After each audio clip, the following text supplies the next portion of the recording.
Hello. It's been a few weeks, and I am back with another vehicle build. There will probably be a couple today, but we're just going to start off with Anakin's Podracer. Now, I feel like this one's going to be a little bit tricky. If I want to get the right size, it's going to be one block. If I want to get the right shapes, it's going to be a 3 by 3. And if I want something in between, it's not going to have a nice middle point. I'm going to start off with one block and we'll see how it goes from there. So we've got the blue stripe here. And I think what I'm going to do, the button's probably a bit small. Maybe this will be a bit better. So in my actual world, I'm going to use a mini block here and just use like a bamboo planks mini block instead of this because it will suit the size a lot better. But for the sake of being vanilla, I'm just going to start off with this like this. So this was my initial idea, to use the bamboo signs and the trapdoors to create those 4 little flaps that are on the front. Like I said, if I had a mini block in here, it might work out a bit better. That is actually, I don't know if it's going to work. So I've been doing a bit of testing, and you'll see if I put this here, it doesn't actually link to that, so I can't do it that way, unfortunately. But that also links to the top. I don't particularly like it. I also can't use a button because a button will do the same thing. It will link to the side. So now this is not the right color, but it is the right shape.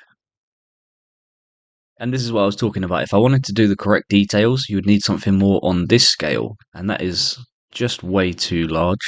So I don't think that's really a possibility.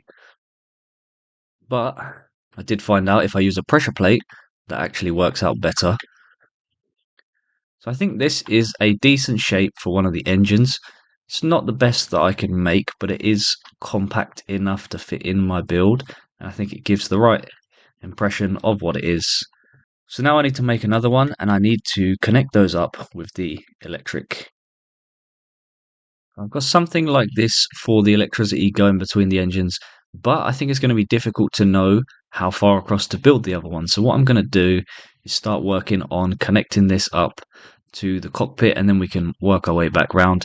For that, I have 2 options. I can either go with the iron bars, or I can go with the chains. The unfortunate thing about the chains is they don't connect very well, and they have to be pretty much in a straight line and then connected to something else. Whereas with the iron bars, they aren't the right size, but they do connect to everything. So they're a bit tall, but I can then make angles like this to connect. So I've got a decision to make there, and I'll see how both of them work out. Okay, I've made 2 decisions on this. One is that for the initial design, I'm going to go with the iron bars just because you can get a better angle. I did try messing about with some fences and some fence gates and even mixing them in with the chains, but it just wasn't as consistent as the iron bars. However, for my single player survival world, I might try and use the chains and then use the armor stands to connect the chains at some angles and just see how that goes, really. The same with the electricity here. As much as it looks fine like this, I could also just do that out of armor stands. Now, I've been avoiding using the armor stands in all these vehicles. However, if you've seen the episodes, you might know that from the vehicles here, the X-Wing and the TIE Fighter, I did some blaster shots with the armor stands because full blocks just weren't really suitable for it.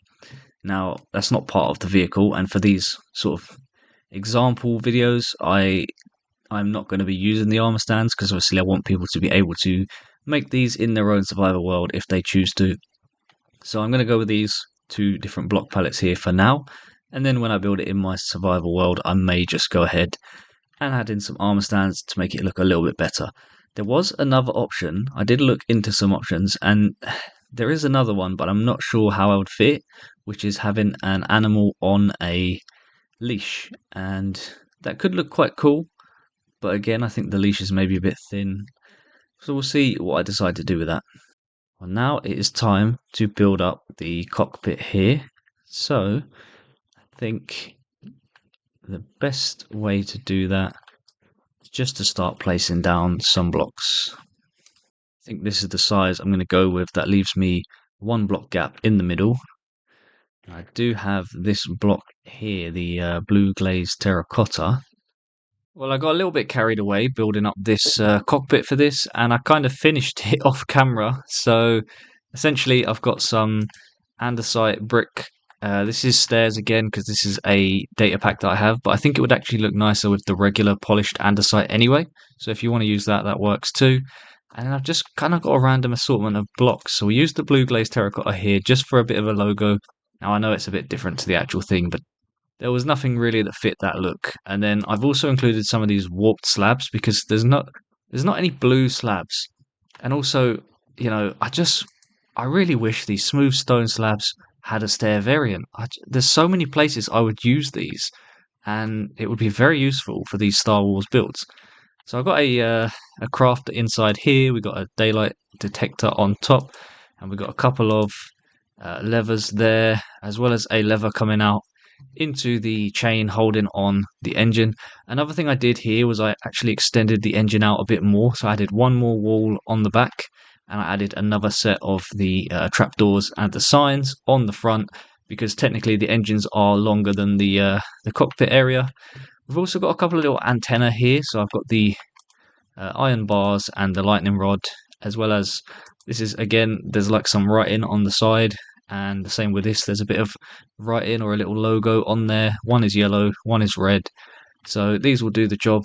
And then we just kind of have the blue concrete blocks and the andesite, or the polished andesite if you use that, stairs for the stripes on the back there, as well as the wings coming off the front. So I have obviously the stone slab coming off, and then I've used these iron trapdoors to just create a bit more angle on this, and then even the iron pressure plate as well, just so that it kind of curves down, sticks up a bit from the blue. Now, the one thing that is missing from this is glass. There's a very small piece of glass, and also I got a couple of slabs on the bottom here just to create a bit more angle. But yeah, unfortunately, the one thing that is missing is a piece of glass. It just doesn't quite fit here, so I would have to push this back one or push this forward one. And I think overall, without the glass, it looks quite good and kind of matches how I'd want. And this has actually been really fun to do because it's very different in the use of the colours compared to pretty much every vehicle I've done. They've all been sort of brown, black, grey, white colours, very monotone builds. This has quite a nice little mixture of colours in there to include, and it's not a very large build. So let's get on to copying over the rest of this design to the left side as well, and then we'll see how it looks when it's finished. The one thing I notice is that it is quite thin and maybe a little bit too stretched out actually. I've been playing about with a few different designs for this, a few different ways of connecting up the cables to this, and a few different orientations of the electricity here. And to be honest, they all looked worse. So I think this is going to be the final design that I go with. Now, as I mentioned earlier, I might try and use the chains with some armor stands and the electricity with some armor stands in my actual world. But in terms of a vanilla only survival friendly way of doing it, this looks like the final design. So we've got the bamboo blocks, the planks, the pressure plates, the trap doors. We've got a bit of warped wood in there. We've got blue concrete. We've got trap, iron pressure plates and trap doors and iron bars. So there's a few blocks that can be a little bit tricky to get, but generally there's not a lot of each of them, so shouldn't be a problem getting those. Well, that is all for Anakin's Podracer. I hope you enjoyed that, and thank you for watching.